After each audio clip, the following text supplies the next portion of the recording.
Biografi dan latar kehidupan Andi Aziz. Andi Abdul Aziz, seseorang yang lahir di Sulawesi Selatan pada 19 September tahun 1924 dan meninggal di Jakarta pada 11 Januari 1984. Dia adalah seseorang tokoh militer Indonesia yang dikenal karena keterlibatannya dalam peristiwa Andi Aziz. Nah, pada awal tahun 1930-an, Andi Aziz kemudian dibawa oleh seseorang pensiunan asisten residen Belanda ke Belanda. Nah, pada tahun 1935, ia memasuki Lager School dan tamat tahun 1938, lalu meneruskan ke Lyceum sampai tahun 1944. Nah, kemudian Andi Aziz memasuki Koninklijke Lager dan bertugas sebagai tim pertempuran bawah tanah melawan Nazi. Kemudian Andi Aziz dipindahkan ke belakang garis pertahanan Jerman untuk melumpuhkan pertahanan Jerman dari dalam.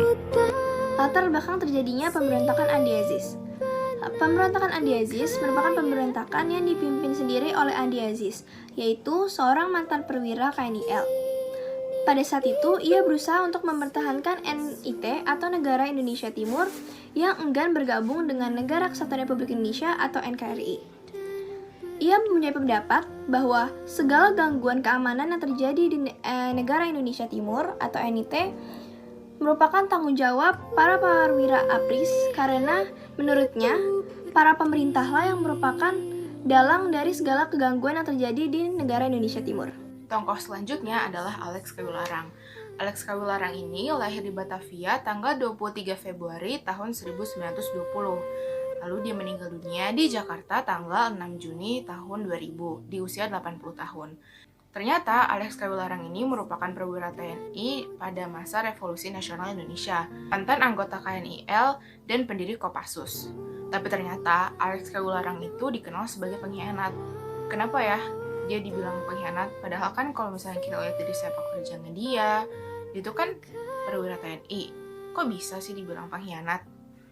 Nah, seniornya di TNI juga itu tidak setuju dengan sebutan tersebut karena menurut dia Alex Kawularang ini tuh telah berperan besar dalam mempertahankan kemerdekaan Indonesia.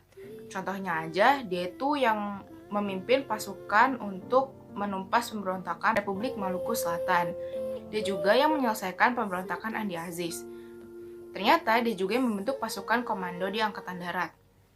Nah, setelah kita tahu sepak terjangnya dia di bidang kemiliteran, kok masih bisa ya orang seperti dia yang sudah berperan besar itu disebut pengkhianat?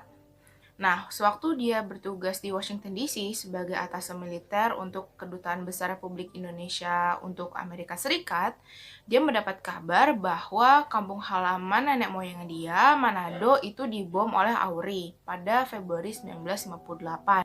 Setelah mendengar kabar tersebut, dia memberi kabar kepada Kepala Staf Angkatan Darat, yaitu Aha Nasution. Dia bilang bahwa dia tidak setuju dengan pengeboman tersebut dan dia ingin mengundurkan diri dari jabatannya. Setelah mengundurkan diri dari jabatannya, akhirnya dia terbang ke Manado untuk menenangkan hati masyarakat di sana. Ternyata kedatangan Alex Kawularang ke Manado tidak disia-siakan oleh Permesta. Pada Maret 1958, Alex Kawularang diangkat menjadi Panglima Besar PRRI. Namun, ia menolak dan lebih memilih bergabung ke Permesta. Kenapa sih dia pengen gabung ke Permesta? Kenapa dia nggak mau gabung ke PRRI aja? Karena kan dia udah dapat jabatan tinggi di sana. Kenapa dia nggak mau gabung di sana aja?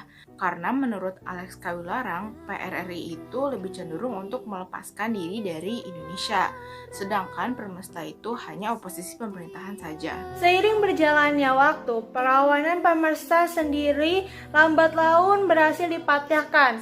Selain adanya friksi di internal mereka antara yang pro PRRI dan tidak setuju dengan konsep PRRI, perlahan-lahan Amerika Serikat pun menarik bantuannya kepada PRRI dan Pemerintah. Sebagai Menteri Pertahanan dan Kasat, pada 3 Maret 1961, Nasution menyerukan kepada kaum pemberontak untuk kembali ke pangkuan Ibu Pertiwi.